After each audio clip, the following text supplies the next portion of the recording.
लगभग 10 मिनट बाद चाय के लिए घंटी बजी और जैसे ही वर्जीनिया नीचे नहीं आई, श्रीमती ओटिस ने उसे बताने के लिए एक पैदल यात्री को भेजा। थोड़ी देर बाद वह लौटा और कहा कि उसे मिस वर्जीनिया कहीं नहीं मिली। चूंकि उसे हर शाम को खाने की मेज पर फूल लेने के लिए बगीचे में जाने की आदत थी।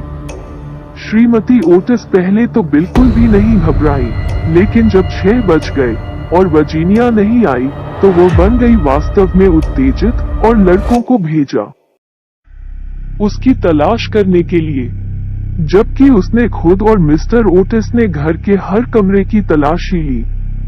6:30 बजे लड़के वापस आए और कहा कि उन्हें कहीं भी अपनी बहन का कोई पता नहीं चला।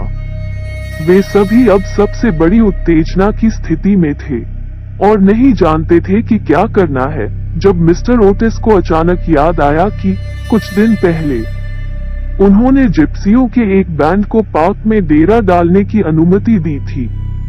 तदनुसार वो एक बार ब्लैकफील्ड हॉलो के लिए रवाना हो गए, जहां उन्हें पता था कि वे उनके सबसे बड़े बेटे और 2 खेत नौकरों के साथ थे। चेशायर के नन्हे ड्यूक, जो चिंता से पूरी तरह से उन्मत्त थे, ने भी जाने की अनुमति देने के लिए कड़ी मशक्कत की, लेकिन मिस्टर ओटिस ने उन्हें अनुमति नहीं दी, क्योंकि उन्हें डर था कि कहीं हाथापाई न हो जाए। मौके पर पहुंचने पर हालांकि उन्होंने पाया कि जिप्सी चली गई थी और यह स्पष्ट था कि उनका प्रस्थान अचानक हुआ था, क्योंकि आग अभी भी जल रही थी और कुछ प्लेटें घास पर पड़ी थी। वॉशिंगटन और 2 लोगों को जिले को खंगालने के लिए रवाना करने के बाद वो घर भागा और काउंटी के सभी पुलिस निरीक्षकों को तार भेजकर कहा कि एक छोटी लड़की को देखने के लिए जिसे आवारा या जिप्सी द्वारा अपहरण कर लिया गया था। फिर उसने अपने घोड़े को चारों ओर लाने का आदेश दिया और अपनी पत्नी और 3 लड़कों को रात के खाने के लिए आग्रह करने के बाद एक दूल्हे के साथ अस्कोट रोड पर उतर गया। हालांकि वो शायद ही 2 मील की दूरी पर गया था, जब उसने सुना कि कोई उसके पीछे सरपट दौड़ रहा है और मैं चारों ओर देखते हुए छोटे ड्यूक को अपने टट्टू पर ऊपर आते देखा। उसका चेहरा बहुत दमक गया था और कोई टोपी नहीं थी। मुझे बहुत खेद है, मिस्टर ओटिस, लड़के ने हौंकते हुए कहा, लेकिन जब तक वर्जीनिया खो गया है तब तक मैं कोई रात का खाना नहीं खा सकता। कृपया मुझसे नाराज न हो, अगर आपने हमें रहने दिया होता पिछले साल लगी थी। यह सब परेशानी कभी नहीं होती। तुम मुझे वापस नहीं भेजोगे, है ना? मैं नहीं जा सकता, मैं नहीं जाऊंगा। मंत्री सुंदर युवा बलि पर मुस्कुराने में मदद नहीं कर सके और वर्जीनिया के प्रति उनकी भक्ति पर एक अच्छा सौदा छुआ था, इसलिए अपने घोड़े से नीचे झुककर उन्होंने उसे कंधों पर थपथपाया और कहा, ठीक है सेसिल, अगर तुम जीत गए, वापस मत जाओ। मुझे लगता है कि तुम्हें मेरे साथ आना होगा, लेकिन मुझे तुम्हें अस्कोट में एक टोपी लानी होगी। ओह, मेरी टोपी परेशान करो, मुझे वर्जीनिया चाहिए।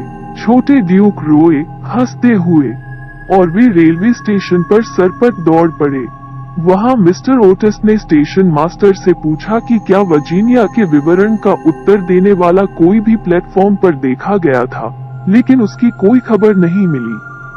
हालांकि स्टेशन मास्टर ने लाइन को ऊपर और नीचे तार दिया और उसे आश्वासन दिया कि उसके लिए एक सख्त वॉच रखा जाएगा और एक लिनन ड्रेपर से छोटे ड्यूक के लिए एक टोपी खरीदने के बाद, जो अभी अभी लगा रहा था उनके शटर, मिस्टर ओटिस 4 मील दूर बैक्सले के लिए रवाना हुए।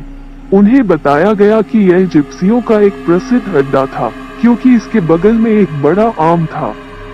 यहाँ उन्होंने ग्रामीण पुलिसकर्मी को जगाया, लेकिन उन्हें हिंद से कोई जानकारी नहीं मिली और आम की सवारी करने के बाद उन्होंने अपने घोड़ों के सिर को घर की ओर घुमाया और लगभग 11 बजे चेस पहुंचे। मृत, थके हुए और लगभग दिल टूट गए, उन्होंने वॉशिंगटन और जुड़वा बच्चों को इंतजार करते हुए पाया। उनके लिए गेट हाउस में लालटेन के साथ एवेन्यू के रूप में बहुत अंधेरा था वर्जीनिया का मामूली निशान नहीं खोजा गया था। जिप्सियों को ब्रोकली घास के मैदान में पकड़ा गया था, लेकिन वो उनके साथ नहीं थी।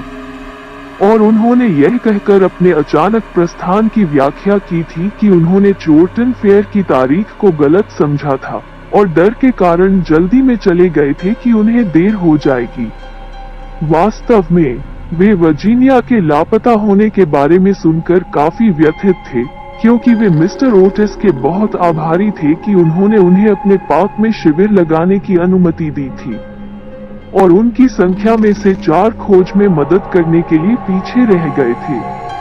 काफ तालाब घसीटा गया था और पूरा चेज अच्छी तरह से चला गया, लेकिन बिना किसी परिणाम के। यह स्पष्ट था कि उस रात के लिए किसी भी कीमत पर वर्जीनिया उनसे हार गई थी, और यह सबसे गहरी अवसाद की स्थिति में था कि श्री ओटिस और लड़के घर तक चले गए। दूल्हा 2 घोड़ों और टट्टू के साथ पीछे चल रहा था।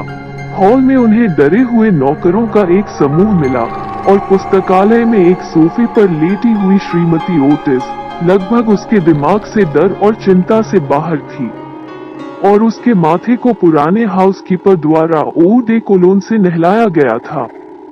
मिस्टर ओटिस ने तुरंत उसे कुछ खाने के लिए जोर दिया और पूरी पार्टी के लिए रात के खाने का आदेश दिया। यह एक उदास भोजन था, जैसा कि शायद ही कोई बोलता था, और यहाँ तक जुड़वा बच्चे भी चकित और दबे हुए थे, क्योंकि वे अपनी बहन से बहुत प्यार करते थे। जब वे समाप्त कर चुके थे, मिस्टर ओटिस ने छोटे ड्यूक के आग्रह के बावजूद उन सभी को बिस्तर पर जाने का आदेश दिया, यह कहते हुए कि उस रात और कुछ नहीं किया जा सकता था, और वो सुबह कुछ जासूसों के लिए स्कॉटलैंड यार्ड को टेलीग्राफ करेंगे, तुरंत नीचे भेजा जाए। जैसे ही वे भोजन कक्ष से बाहर निकल रहे थे, आधी रात को घंटाघर से उफान आने लगा, और जब आखिरी झटके की आवाज आई तो उन्होंने एक दुर्घटना और अचानक कराहने की आवाज सुनी। गड़गड़ाहट की एक भयानक गड़गड़ाहट ने घर को हिलाकर रख दिया। अस्पष्ट संगीत का एक तनाव हवा के माध्यम से तैर रहा था। सीढ़ी के शीर्ष पर एक पैनल जोर से शोर के साथ वापस उड़ गया और लैंडिंग पर बाहर बहुत पीला और सफेद दिख रहा था, एक छोटे से ताबूत के साथ उसके हाथ में। वर्जीनिया कदम रखा।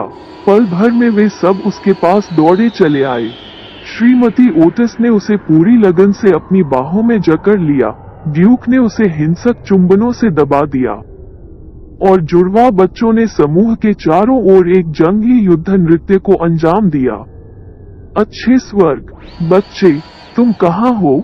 मिस्टर ओटिस ने कहा, बल्कि गुस्से में, यह सोचकर कि वो उन पर कुछ मूर्खतापूर्ण चाल चल रही थी।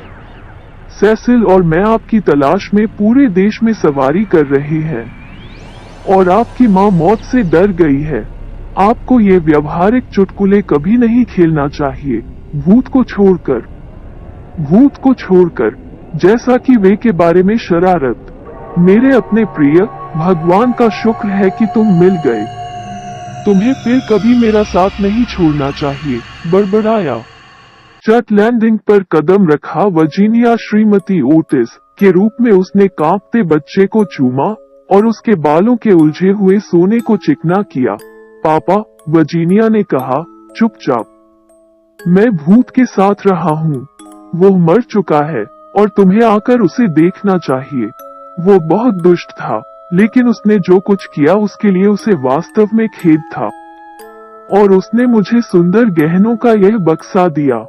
उसके मरने से पहले पूरे परिवार ने उसे मूक विस्मय में देखा, लेकिन वो काफी गंभीर थी, और मुड़कर वो उन्हें एक संकीर्ण गुप्त गलियारे में खोलने के माध्यम से ले गई।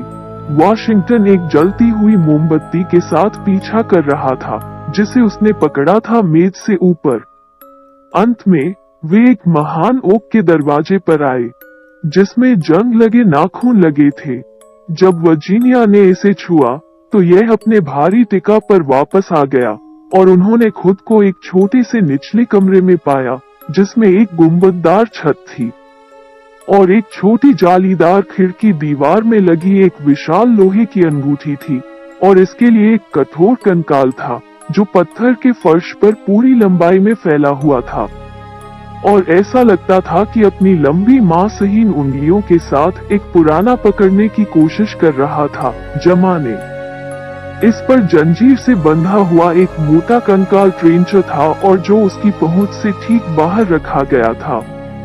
जग जाहिर तौर पर एक बार पानी से भर गया था क्योंकि यह हरे रंग के सांचे से ढका हुआ था। ट्रेंचर पर धूल के ढेर के अलावा कुछ भी नहीं था। वर्जीनिया कंकाल के पास झुक गई और अपने छोटे हाथों को एक साथ जोड़कर चुपचाप प्रार्थना करना शुरू कर दिया, जबकि बाकी पार्टी ने उस भयानक त्रासदी पर आश्चर्य से देखा जिसका रहस्य अब उनके सामने प्रकट हो गया था। हेलो! अचानक जुड़वा बच्चों में से एक चिल्लाया, जो खिड़की से बाहर देखने की कोशिश कर रहा था कि घर के किस पंख में कमरा स्थित था। हेलो! पुराना मुरझाया बादाम वृक्ष खिल गया है। मुझे चांदनी में फूल बिल्कुल साफ दिखाई दे रहे हैं। भगवान ने उसे माफ कर दिया है, वर्जीनिया ने गंभीरता से कहा जैसे ही वो अपने पैरों पर उठी, और एक सुंदर प्रकाश उसके चेहरे को रोशन कर रहा था। तुम क्या स्वर्गदूत हो? युवा ड्यूक रोया और उसने अपना हाथ उसके गले में डाल दिया और उसे चूमा।